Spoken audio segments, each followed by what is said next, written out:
Yo, what's up mga master? Mark Music here. Magbibigay ako sa inyo ng tips mga master about sa acoustic guitar. Di po ako professional na gitarista, nagtuturo lang po ko base sa alam ko sa sarili kong research experience. Nasa inyo na yan kung susundin nyo to o hindi ang may tinuturo ko. Let's go! So ito yung gitara na ibig kong sabihin mga master. Tips lang ito mga master pero napakalaging bagay nito para sa atin mga beginners. Pinadala sa atin to yung acoustic guitar na to, yan unang client ko dito sa aking mini studio yan. Dahil yan, tingnan niyo mga master. Yan oh, yan yung action niya mga master oh. Ang taas ng action ng gitarang to mga master, kaya masakit daw sa kamay. Dahil binili niya yung gitarang to kasi pang-practice lang naman at mura lang siya. At ito yung kamalian ko dati. Dati, bibili ako ng acoustic guitar na mumurahin kasi magpa-practice ako para mahasa, masanay. Pero mga ilang buwan na gamit, tatama rin ako mag-gitara. Bakit? Masakit sa daliri. Isa sa dahilan kung bakit tinatamad tayo mag-gitara or sinasabi natin na mahilig ako mag-gitara pero yung gitara walang hilig sa akin. Kasi dito pa lang sa gitara, nagamit natin is dito, nahihirapan pala tayong i-play siya. Lalo na mag-barcode dito. So yan yung mindset ko dati mga master. Siyempre, di ko pa alam na may kinalaman pala yung mga gitara rin pag nag-start tayo. Pero siyempre, hindi naman lahat maka-afford ng medyo magandang klaseng gitara. Pero I suggest, kung naghahanap kayo ng mga budget na mga gitara, make sure na meron kayong kasamang marunong tumingin sa gitara. Ang ibig kong sabihin na marunong tumingin, yung may alam ba siya kahit papano sa gitara na pag high action pala, masakit pala yan sa daliri. Kaya imbis na matuto, magsawa. At pangalawa, pag pumili kayo ng gitara sa ngayon kasi is siyempre yung mga massive produce na mga gitara, yung sa mga pangmaramihan ng mga gitara is slab lang yan ng kahoy din ginawang neck. So hindi pa talaga siya na patay yung kahoy, kaya may possibilities talaga na gagalaw agad. Unlike dun sa mga pinapatay muna yung kahoy, kumbaga dinadaan muna sa mga temperature bago ginawang gitara. Gumagalaw man siya pero syempre rare na yon. Hindi kagaya ng mga budget meal talaga na ganito gagalaw agad yung neck. Yun siya mga master, tested ko na yan. At pag bibili kayo ng gitara, ito yung pinaka-importante at huwag nyong kalimutan ito. Titignan nyo kung merong crossroad yung isang gitar. Yung crossroad ng gitara is yung nakikita natin dito, yan. Yung merong adjacent dito. Any guitar, acoustic or electric guitar, kailangan meron siyang crossroad. Kasi ang trabaho ng crossroad, siya yung kontra pag gagalaw yung kahoy. Kumbaga, ibabalik niya sa straight yung ating neck. At isang pagkakamali ko dati, dahil hindi ko pa alam yung mga string gauges na yan na tinatawag, bili lang ako ng string din, kabit sa aking gitara. Kaya ang resulta, magbo-bow yung neck. Dahil mataas pala yung gauge ng string, hindi kaya ng neck ng isang budget meal lang na guitar. Pag mataas yung gauge ng string is matensyon yan, lalo na't in-standard pa natin. Mas lalong mahihirapan or mai-stress yung neck, kagaya ng gitarang to. Nag-bow na yung neck. Ibig sabihin ng bow, yan, ganyan, nakikita nyo dyan. Pag ganito na siya, yung pag ganito yung bow, yung tilt naman is pabaliktad, kaya masakit na pagtipahan.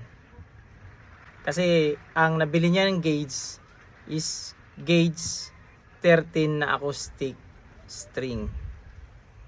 Ito yung kinabit niya, kaya yung tendency talaga is hahatakin yung neck at lulubo na yung part na to. Yung kanyang saddle is aangat na. Yan. Kawawa yung gitara. At isang pagkakamali ko pa rin dati nung baguhan pa ako is hindi ko pinapalitan yung string ko kahit nangangalawang na, unless hindi siya mapigtas. kasi sayang. Pero napakalaking damage pala ng nagagawa nun. Ay pupokus natin yan. Yan, iwan ko lang kung nakikita nyo sa camera, pero may mga hiwa na siya dito.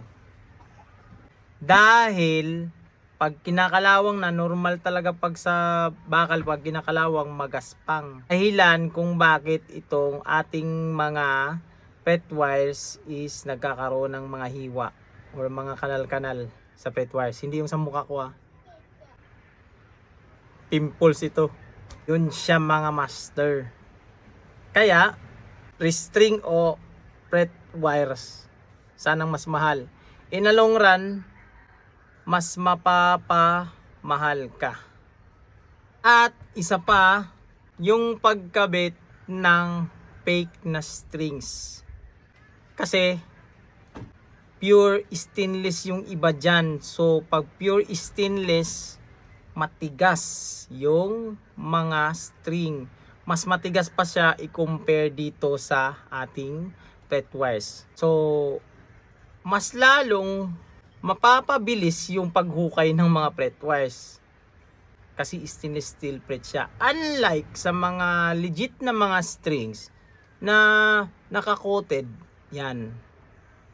Harmless yan siya sa pet wires natin. Pero hindi ko sinasabing hindi huhukay. Kasi normal talaga huhukay yan from time to time na ginagamit natin. Pero mabagal. Unlike pag ikakabit natin yung mga fake na strings, 10 times yung ibibilis ng paghukay ng pet wires. Lalong-lalo na sa mga ganito, mga nickel frets. Okay lang kung stainless steel frets yung nakalagay dyan. Pero yun nga, mahal magpa stainless steel frets. At hindi ko naman sinasabi na pag sinabi nga legit or hindi fake na string is mga mamahali na yan. Marami na pong mga strings ngayon na mga legit pero abot kaya lang. So ito, dinala sa akin tong gitarang to. So hindi ko na siya maibabalik sa kanyang straight na neck. Kasi nagbow na siya at walang adjustment, walang truss rod dito. So ang gagawin ko is papalitan ko lang siya ng string na mababa yung gauge. So dito sa area ko, yan, walang mabibilan ng string. So may extra ako na strings na light gauge na electric guitar string. Take note, pwede po tayong magkabit ng electric guitar string. Kasi kagaya nito is nagpa-practice pa lang siya. So gusto niya yung comfortable daw i-play. So pwede naman din tayong maglagay ng electric guitar string. Medyo kaiba lang talaga yung tunog niya, pero para makatulong tayo dito sa gitarang to is yun na ang maisuggest ko. Para ma-less yung tension ng neck, hindi niya sisirain palalo yung gitara. Ang ilalagay ko ditong string mga master is gauge 942 na electric guitar string. Yan, para lalambot siya. Kabitan na natin ito mga master. At ito mga master, yan, yung pagkakabit niya pala, string. Dapat dito lang siya, parang ganito. Yan. Opposite nitong dito na string. Dito siya sa taas na part. Ito pa ganito. Kaya nung inikot ko siya ng pahigpit, lumuwag yung string. Baliktad. Yan. Ito pa mga master, ito yung nangyayari pag mabigat na strings yung kinabit nyo or heavy gauge na string. Ito. Ayan.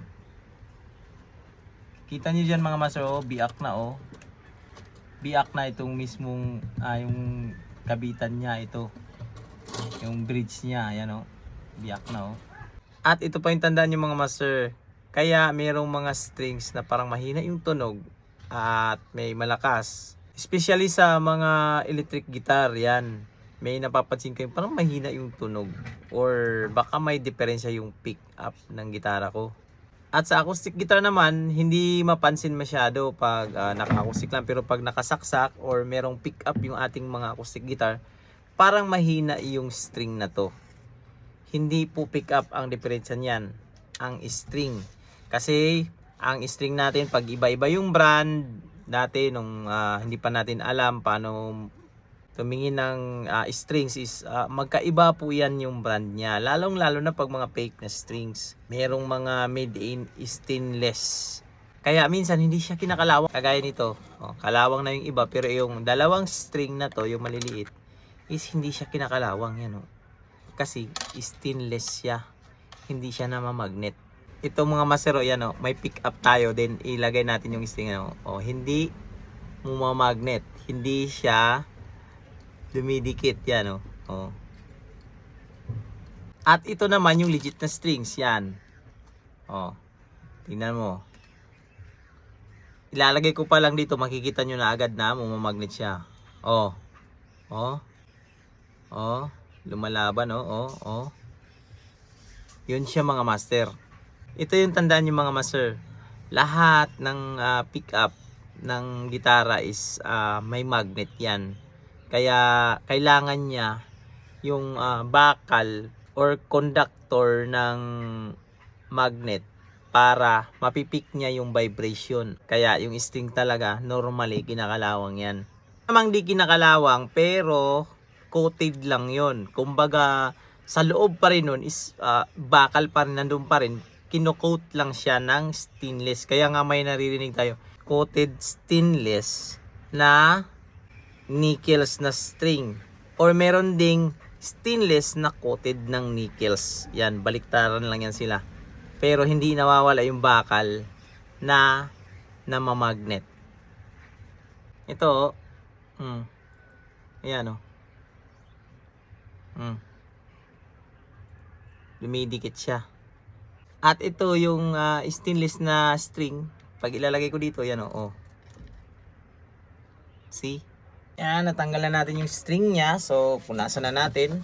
So, yun lang ang magagawa ko sa gitarang to. Kasi, wala naman akong kumpletong kagamitan pa dito. Sa isla kami. So, yung suggestion ko dito mga master, pag meron kayong ganitong mga gitara na nasa syudad kayo, ilapit nyo na lang sa guitar luthier. Kasi, kahit walang crossroad yung gitara nyo, kaya yan magawa ng paraan ng mga guitar luthier kasi sila yung mga eksperto talaga sa pag-ayos ng mga gitara. Acoustic or electric guitar man yan. Kasi meron silang mga aparatong ginagamit. Ako naman, yan, para sa nanonood ngayon, nasa isla ko. So, ang tinuturo ko is based sa mga experience ko yan sa gitara. Kasi natutunan kong mag-ayos ng sarili kong gamit kasi malayo kami sa syudad. Kaya, no choice. Ngayon, ako na yung tinatakbuhan ng paayusan ng gitara dito sa aming isla. Yun siya. So, ito yung ibig kong sabihin mga maso na pagkabit. Yan. Yung dito sa bass part, dito, papunta yung string, paikot, ganun. Pag dito naman sa treble side, so, pag ganito naman yung ikot. Para, pag dito ka magpihit, pag ano, pahigpit. So, higpit yung pitch. Pag dito naman mag-ikot, ganito naman ang ikot mo. Pag dito naman sa baba, ganito naman yung ikot mo, pahigpit. Yan. Isang motion lang ng kamay. Yun siya mga master, ang proper na pagkabit. Pag 3-beat 3 na headstock. Ito na siya master. Yan, nakabit ko na yung kanyang string. At yan Ito yung action niya ngayon mga master. Yan So, nagbago yung action niya. Kahit wala siyang crossroad, pinalitan lang natin yung kanyang string ng light gauge na string. At ito yung tunog niya mga master.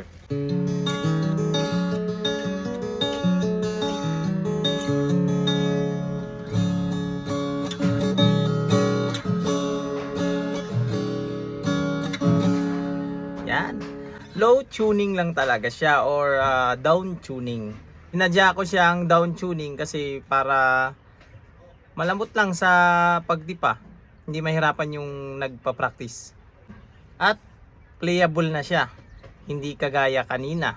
Nagpa-practice pa lang naman siya paano aralin dito yung tipahan, paano mag-bar chords. Yan. Matututo na siya dito. Pero take note mga master, ito is gawin lang talaga na pang practice lang. Gawain to ng mga batang 90s dyan, yan, kaway-kaway dyan sa mga batang 90s.